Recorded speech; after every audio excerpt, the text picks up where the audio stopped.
El Evangelio es según San Juan. Había en Cafarnaúm un ministro del rey que tenía un hijo enfermo, el cual, oyendo decir que Jesús llegaba de Judea a Galilea, fue a él y le rogó que pasase a su casa y sanase a su hijo, que estaba muriendo. Mas Jesús le dijo: si no veis milagros y prodigios, no creéis. Instábale el ministro: ven, Señor, antes que muera mi hijo. Dícele Jesús: tu hijo está bueno. Creyó el hombre la palabra de Jesús y se fue. Cuando regresaba, salieronle al encuentro sus criados con la nueva de que su hijo vivía. Preguntó él a qué hora había comenzado a mejorar, y respondieron: ayer a la hora 7 le dejó la fiebre. Conoció pues el padre que era la misma hora en que Jesús le dijo: tu hijo vive, y creyó él y toda su familia. Puede sentarse.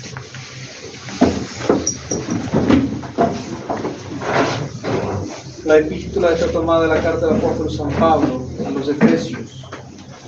Hermanos, mirad que andéis con cautela, no como necios, sino como sabios, rescatando el tiempo, porque los días son malos.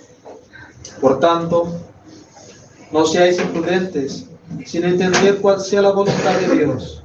No os deis con exceso al vino, incentivo de lujuria, mas llenaos del Espíritu Santo, tratando entre vosotros con salmos, himnos y cánticos espirituales, cantando y alabando a Dios, dando continuamente gracias por todo a Dios Padre, en el nombre de Jesucristo, sujetándoos unos a otros en el temor de Cristo.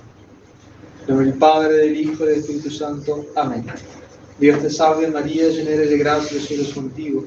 Bendita tú eres entre todas las mujeres y bendito es el fruto de tu vientre, Jesús. Santa María, Madre de Dios, ruega por nosotros pecadores, ahora y en la hora de nuestra muerte. Amén. En nombre del Padre, del Hijo y del Espíritu Santo. Amén. El domingo de hoy, el 20º, después del Pentecostés, marca ya la carrera final del año litúrgico.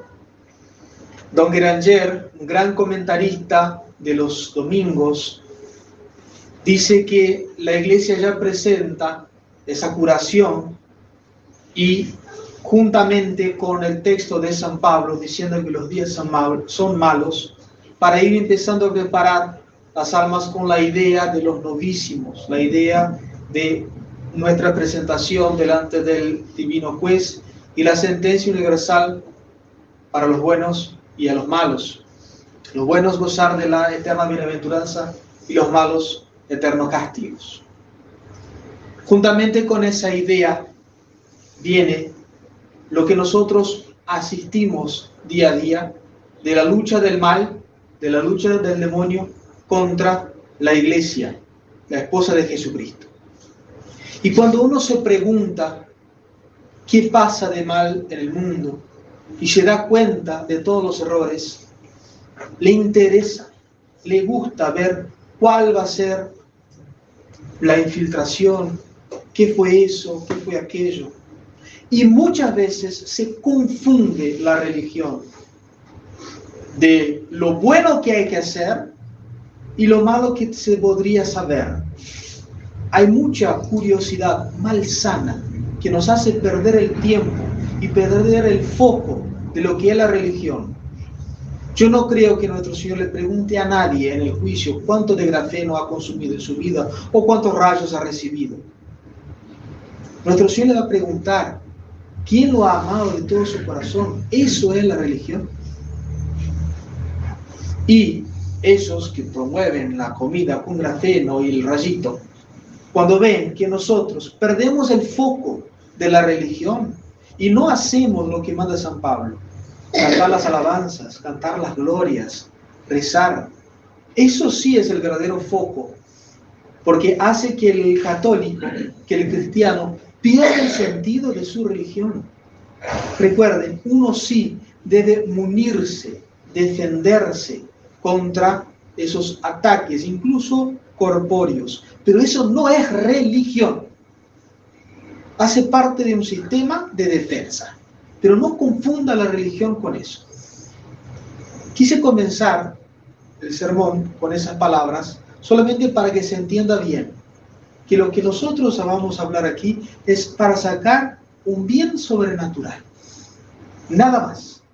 No por curiosidades malsanas, no por sostener esos chismes que hacen perder el tiempo, sino para que saquemos de ello una buena conclusión sobrenatural. San Pablo nos llama la atención diciendo que los días son malos. Y habló en su vida donde él, juntamente con los apóstoles, estaban luchando por el mundo para llevar el cristianismo a todo el orbe, con una fortaleza grandísima, con el don que cada uno de ellos tenía de la infalibilidad en la fe. Fueron de pueblo en pueblo, juntamente con sus discípulos, cristianizando al mundo, venciendo el orgullo de los paganos, venciendo también su ignorancia, venciendo la espada con su propio corazón. Pero San Pablo dice que los días eran malos. ¿Qué podemos decir de los nuestros entonces? Fíjense,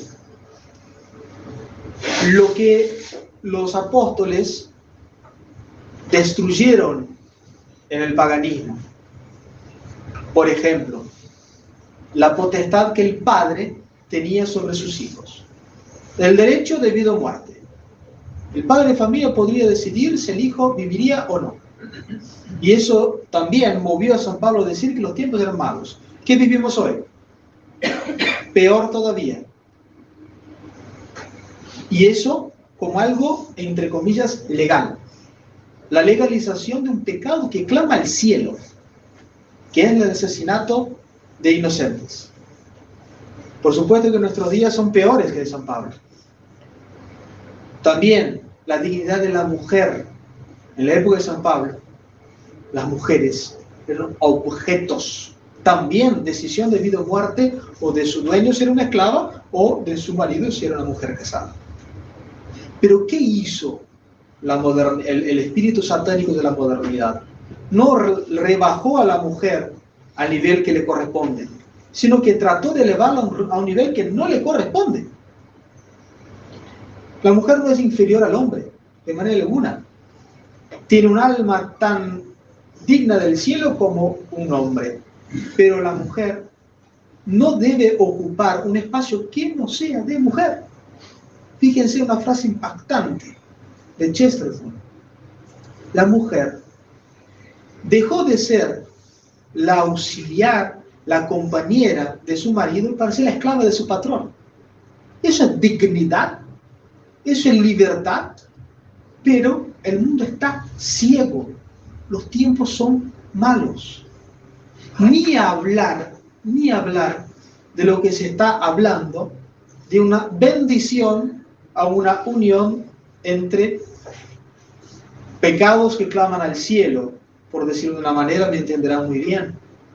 En el sínodo que tuve el estómago de escuchar el sermón de ese sujeto falsamente llamado Papa, comienza ya con una blasfemia, diciendo que San Juan Bautista dudaba si nuestro Señor realmente era el Mesías. Una blasfemia terrible.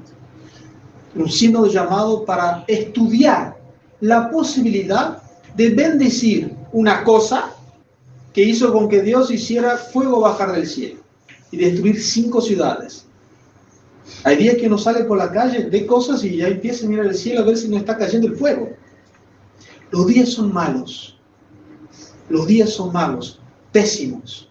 Pero recuerden, eso Dios lo permite para que los buenos saquen de ello mayor fuerza sobrenatural. Dice San Pablo, omnia cooperantur in bono. Todas las cosas cooperan para el bien de los justos.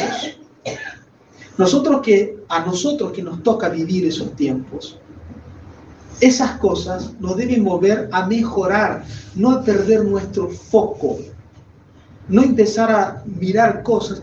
¿Cuánto tiempo perdido en ver noticias o videos que podrían haber sido empleados para la oración o para la práctica mejor del propio deber de Estado? Pero no, perdemos el foco, perdemos el porqué de la religión, que que es alabar y servir a Dios. Fíjense cómo en el Evangelio de hoy se pone el enfermo como un hombre que padecía fiebre. La fiebre es un efecto externo de una infección bien adentro, una calentura de todo el cuerpo porque a una parte interna del cuerpo está infectado. Del cuerpo de la iglesia, el centro, el núcleo es el papado. Tanto es así que solamente el mundo pudo caer en semejante estado por la abominación de la desolación sentada en el lugar santo. De todas las herejías, sin duda alguna, la peor es el modernismo, que logró no solamente una herejía que combatiera el catolicismo, sino que logró usurpar el nombre católico, usurpar la imagen sacerdotal, usurpar la sede de Pedro. ¿Y nosotros qué debemos hacer? Mantenernos fieles al magisterio de la Iglesia. Fíjense, una analogía que hay entre el Antiguo Testamento y el Nuevo Testamento. Antes de la venida de nuestro Señor, inmediatamente antes, tuvimos un gran profeta, el más grande de ellos del Antiguo Testamento, San Juan Bautista, que de manera alguna dudó si nuestro Señor era o no el Mesías. Él sabía que debía disminuir mientras Cristo creciera, y porque sus discípulos, los discípulos de San Juan, todavía titubeaban si San Juan era o no el Mesías. Por eso San Juan envía a sus discípulos a que preguntaran a nuestro Señor. Y nuestro Señor, ¿cuál es la contestación que le da? Fíjense, los cojos caminan, los ciegos ven. ¿Por qué nuestro Señor dijo eso? Para probar que era más grande que el Bautista, porque el Bautista no hizo un solo milagro. Entonces San Juan no duda que nuestro Señor era el Mesías, sino que quiere probar a sus discípulos que Él no era el Mesías, sino nuestro Señor. Pero antes de San Juan hubo un lapso de más o menos 400 años sin profeta en Israel. El último profeta había sido Malaquías. Y si uno va a las profecías de ese profeta, ojo, no quiero hacer acá una interpretación como si fuera algo oficial, sino algo puramente alegórico que uno en los sermones está autorizado a hacerlo por derecho eclesiástico. Allí se habla de la usurpación del sacrificio. Fíjense cómo quitar el sacrificio de la misa, transformando la misa en un culto de hombres, una falsa misa, una cosa payasesca. El abandono de los huérfanos, el abandono de los necesitados, por supuesto los necesitados del alma, los que tienen necesidad del alma. ¿Cuál es el abandono? Decir que está todo bien, que no hay pecado. La degradación de los sacerdotes. Sacerdotes de verdad. Un Benedicto XVI era sacerdote. Ya Bergoglio no lo es, ni sacerdote, ni clérigo. Pero de Benedicto XVI era sacerdote. Wojtyla era obispo. Fue válidamente consagrado obispo. Y de ahí para atrás. Y todos aquellos sacerdotes que en la época de San Pío X ya eran modernistas. Entonces nosotros vemos ese núcleo de la iglesia enfermo, arrebatado, quitado de su lugar, y todo el cuerpo se enferma. De ahí viene la conclusión sobrenatural. Nosotros no podemos padecer esa fiebre. Debemos vivir un verdadero catolicismo y munirnos contra el real enemigo, que es el enemigo de nuestras almas. ¿Cuántos están preocupados si el agüita va a tener grafeno o no? ¿Cuántos están preocupados de las antenitas de acá y de allá? Pero ¿cuántos no tienen todos los pecados en la palma de la mano en el celular? Todos los pecados capitales están en la palma de la mano en el celular. Todos. La gula. Me tengo ganas de comer, agarro el celular y pido comida. Y de ahí viene gula, avaricia y pereza. Los pecados contra el sexto mandamiento, ni hablar. El orgullo, la envidia, los chismes que se hacen por ahí. Recuerden, El peor enemigo que nosotros tenemos es el mundo. Después de la carne y después del demonio. Pero el mundo es el caballito de batalla, tanto de la carne como del demonio. Y nosotros en el celular lo llevamos al mundo encima todo el tiempo. Y el que se da permiso para lo lícito, siempre, sin combatir lo ilícito, prontamente caerá en lo pecaminoso y grave. Mucho cuidado. Sepan discernir cuál es el real enemigo, es el enemigo de nuestras almas. Yo me acuerdo en un sermón que escuché de otro sacerdote hace varios años ya, que tenemos todos, eso no es invención mía, lo escuché de otro, tenemos todos los pecados en la palma de nuestra mano. Y hay mucha facilidad. Uno antes tendría que pensar 2 veces para ir a un lugar de pecado, aunque sea para cometer gula. Ahora ya no, es un movimiento pedido ya. ¿Dónde está el ayuno? ¿Dónde está la penitencia? ¿Dónde está el sacrificio?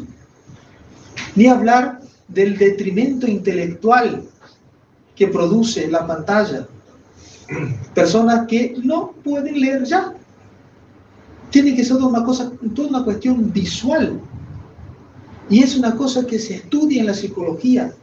La televisión disminuye la capacidad intelectual. Si yo estoy viendo algo, escuchando en la televisión, ya mi cerebro tiene que trabajar menos. Si yo estoy leyendo, yo tengo que imaginarme el ruido, imaginarme el lugar, imaginarme cómo es.